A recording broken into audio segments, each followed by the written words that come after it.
Dami na rin tao dito. Last napunta ko dito 2022. Hindi pa siya ganito ka-populasyon. Kadami yung populasyon.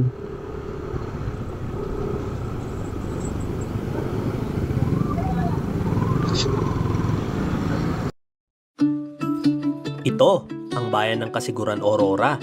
Unang tinitirhan ng mga katutubong grupo tulad ng mga Dumagat, Tetas at Bugkalots.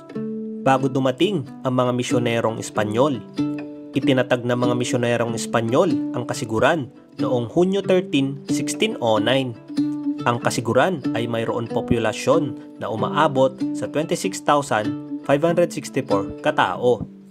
Ang lugar ay naging bahagi ng iba't ibang lalawigan sa buong kasaysayan nito, kabilang ang Nueva Ecija, Nueva Vizcaya at Tayabas, na ngayon ay Quezon.